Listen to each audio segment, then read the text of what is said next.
We're on the web, Dale. It's an interesting philosophy. I'm a long way from webs that I was raised, I tell you. We have Dale Ashford with us here this morning. He's the Assistant Chief Fire Officer of Northern Ireland. And we have Rod O'Hare, the Station Commander. You're both very, very welcome indeed. Thank you. Dale, your purpose in coming here today, it's an inspection of the troops, so to speak, and a handing out of well done and continue on. Well, really my purpose today, we're talking about road safety in particular today in Newry, and we're launching Road Safety Week at Newry High School today. And it's an opportunity for us to get across the importance of road safety. And we're going to do a demonstration. We're going to let people have a look at what it actually feels like to be involved in a road traffic collision, because very few of us actually, until we're involved in one, would know what that feels like. So it's about sort of making people understand the consequences of one of these terrible events, and hopefully then try and avoid them. And significantly at Newry High School today, you've got schools from both traditions there. Absolutely, in yes, Northern Ireland, and that's important, Rod. It is, yes. You know, it's a cross-community problem, so therefore we have to seek a cross-community solution. Absolutely, you know? Absolutely. I was saying earlier, Dale, I've known of people for whom you have been there. People, and it's the immobilization of victims to begin with before the extrication from the mess. And I think it's a truism, the greater the speed, the greater that mess will be. Indeed, and you know, this is a significant part of our work. If you think about it, the Northern Ireland Fire and Rescue Service have attended something like 600 road traffic collisions just this year, and from those collisions we've rescued around 500 people. That's a lot of people who were in a lot of trouble. So we get to see this carnage close at hand. We understand how important and how significant that is, and that's why it makes it even more important that we then get that message out to people to try and avoid it happening in the first place. Are people listening? As I recall, in the Republic of Ireland, the Road Safety Committee, they engaged the service of Mr. Gabe Byrne, leading broadcaster there, and he was the chairman for a long time. A difference was made there, but I think it's beginning to slip back again. There's a lot of nastiness going around. Well, I think, I mean, in answer to your question, are people listening? I hope they're listening. The numbers of people that have been killed and injured on our roads has gone up over the last couple of years. And that could be down to a number of factors. But I mean, I really hope people listen to this. It's a very simple message. You know, just slow down, pay attention, drive responsibly, and you can avoid getting involved. One of the, I mean, in relation to helping getting that message out, one of the people who's helping us is Dame Mary Peters. She's coming along to the school today as well. Give her my fond regards, because she was my trainer when Buster McShane passed away in the first gym in Northern Ireland ever. I'm talking 50 years ago now. So God bless Mary Peters, and we wish her well with you today. But in the school, Dale, you've been putting the message out over the years, but still we're identifying the numbers are going up. Now, maybe it's to the school that we return. Maybe within the solid curriculum of each school in our land, youngsters are taught. And once they've done the examination, maybe there's another stage to be gone through. Maybe come back again in 6 months. Be, if not tested again, just be accommodated again to show driving skill and to develop the skill. I would certainly be interested to listen to any suggestions that would help young people understand. I think the key thing is the young people in terms of, well, it's not only young people, but young people are a key audience for us, because especially when they're in the latter years of secondary education, they're the ones who are going to be driving soon. And as those first few years when someone has passed their tests and they haven't just got the experience or the confidence that they will gain in later life, it makes it very dangerous for them. So it's important to get that message at that time. Yeah, I think we've got through to people on the drink driving bit, but maybe the speed has yet to be looked at. I think, yeah, the key thing is the speed. You know, if people drive within the speed limits and drive sensibly, and sensibly for the road conditions as well. Yeah. You know, 30 miles an hour on an icy road is much too fast. It is, of course. And they think it's 30 miles an hour limit. I have to go 30 miles an hour, but you don't. Absolutely. Never, ever, ever, ever have you to go 30 miles an hour, because it's just the limit. But the other thing is, my own personal solution to it is to purchase a car that won't go very fast. It's my Mr. Bean mobile, and I often say to my friends in the police, I say, if you ever see me going fast, write it down and give me a letter so that I can prove it goes that fast. How long have you been in the service? 28 years. 28 years. And where did you come from? Straight into it from university? From industry. I was working industry before I came into the fire service. Well, I know the answer, but I need you to tell me, what drew you to it? I think it drew me because it was a job where you could make a real difference. I was working in an office, and I didn't really feel as if I was contributing much to the community. I'm making a difference at the end of the day, and the Fire and Rescue Service is the sort of place where it can be difficult sometimes. We have some very dark and horrible days sometimes, but most of the time it's a really good, rewarding career. Yeah. Who heals the first responder? Who heals you when you're broken at night, just cogitating on what you've seen that day? We do have in place, we have a system where we do look after our people, particularly after they've had a horrendous incident. We have access to counselling. We have a critical incident debrief system, which is basically peers who can help take the heat out of a difficult situation in the early hours and days after that. But if need be, when people have real difficulties, we can refer them on to professional help. Do you find, as a general rule, that people of service like you guys, that you develop a skin, a toughness that's always there to protect you? Because you cannot be emotional on the job. You've got to be strong, you've got to be tough, and that you've developed the skill of bouncing it away from you so that you can get in and do the real work. Well, I think the important thing in what you're saying there is that we have to be professional when we're on the job, and that is the case. But I would suggest that anybody that's involved in some of the harrowing situations that we see, anybody's bound to be affected. These are real people in difficult times, and you would be less than human if that didn't affect you. But of course, you flowered in the admiration of the world at the time of the Twin Towers in America. Firefighters, first responders, there, running into the danger when everyone else was running away. Whether it be Manhattan or Mayo Bridge, it's the same principle applying.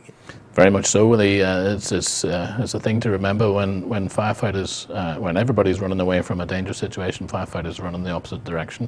Now, they do that in a controlled way. We're not superheroes. Yes. We do that in such a way that we maintain safe systems of work as far as possible. But there's no question at times we have to do things which are dangerous. Yeah, and the whole concept of service is solidly ensconced at the heart of everything you do. Absolutely. Yeah.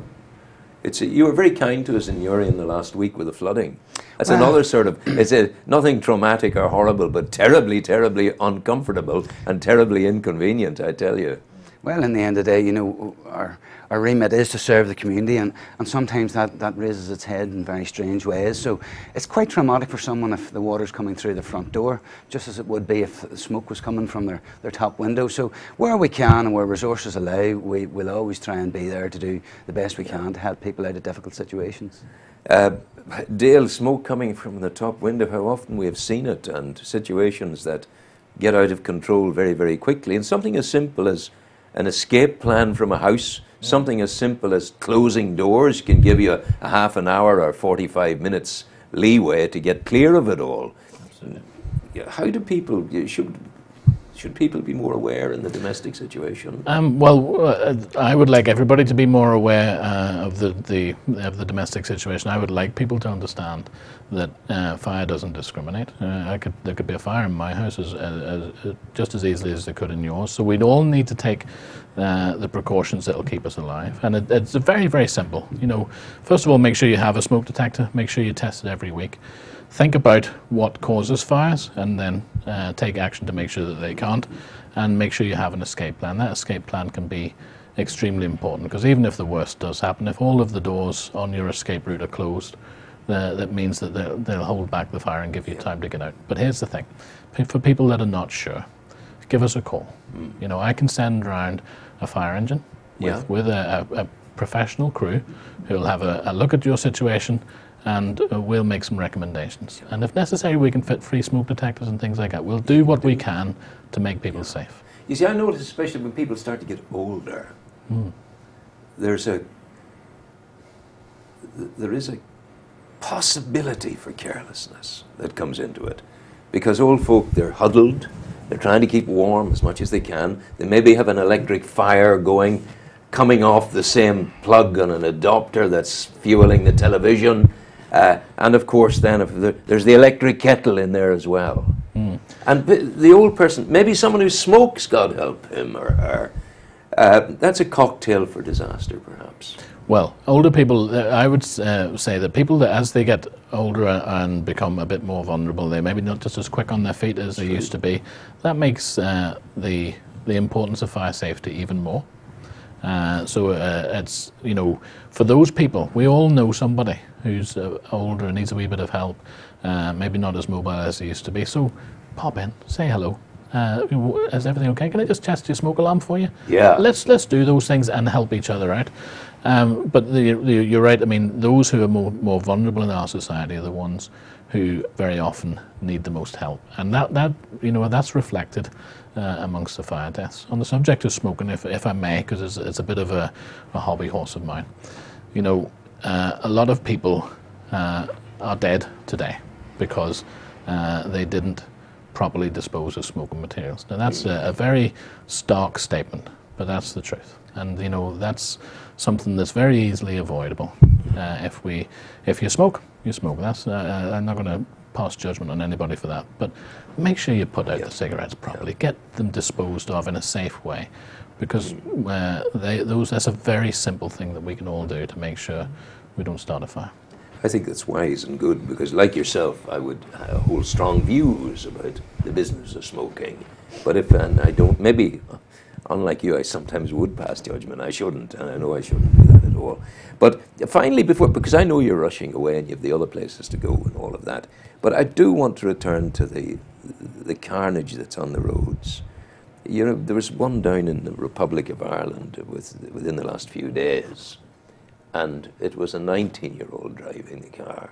His passengers were in their early 20s. You could script it, couldn't you? Unfortunately, what we see is the people that get injured and killed on our roads, very often you could sort of say, well, that's one of the high-risk groups. Now, that's not to pass judgment on anyone in any particular set of circumstances. The fact is, it's just statistical. Statistically, we know that young people, and it's probably to do with their inexperience and other things as well, I suppose, but they're the at-risk group, and they're the ones that we need to get that message out to. And if we could get that message out, and if people could understand that, you know, we could absolutely save a lot of misery. There's nothing worse than, because we talk about the numbers of accidents that we see on the roads, and that's important. But every single one of those is a tragedy. Every one is a family torn apart and absolutely in pieces over something that's avoidable. Yeah, yeah. How close do you keep in contact with the lads in Uri? I keep in touch with all of our guys because they're... Oh, yeah, you visit. You're a peripatetic leader, you call. And the thing is, what I like to think, and I'm sure is the case, is that our guys in Uri and Lisburn, Belfast, all of the districts in Northern Ireland know that when they need some help or advice from me, they just lift the phone. There is a kind of natural predisposition to volunteering within your service. You know, but we know the part-time firemen over the years in Uri. We know them in Warren Point. We know them somewhere else. Is that still important within the service? Very much so. The retained element of our service is more than half of our service. Really? Absolutely, and it's a very, very important part of our service delivery. And you have to, I mean, it's important that we remember the commitment that those people give. You know, most of those people are giving up their own time. They're coming away from their work. They're just at the sound of a bleeper, and perhaps committing hours to help in their community. So I can't speak highly enough of them. They're a fantastic bunch of people. We as an employer have to act responsibly and try and do everything we can to mitigate the effects on their personal lives and their working lives as well. And you mentioned the subject of volunteers. That's one of the things that we'll be looking at more closely in the future, because there's some things that for the Fire and Rescue Service need to achieve, which we could be done by volunteers, and we've had some success with that recently. The police have been doing that. You know, they've not so much volunteers, but people, volunteers, people who aren't frontline cops. Sure. They're in there taking the calls, giving the bits of advice. For example, some kind of genre could be conceived and executed where You have people who are volunteers of like minds to yourselves, who might at some stage, as a volunteer, go and meet people in schools or go and meet people, young people, to share with them the wisdom that only comes with years. Indeed, and that's the sort of thing that we're looking at as possibilities going forward, that we can do some of that education work, giving advice, that sort of stuff. Volunteers probably wouldn't be appropriate for frontline firefighting. No. But I think there is a place for them in our future, and the experience that we had with the World Police and Fire Games and other things since that is that there is a really talented, useful sector of society willing to give their time and of their skills that we should be making use of. Yeah, the thing too, the notion of the driving, we talk the mobile phone, of course, dreadful, dreadful, dreadful, but the merest tinge of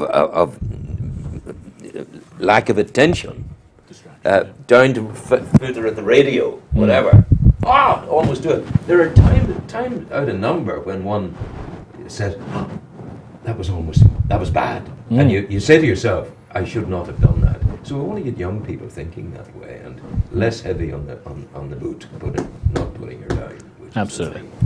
I want to thank you for coming in. Thank you for having me. It's been great to have a chat. Thank you very much. Grab this for your website and put it on.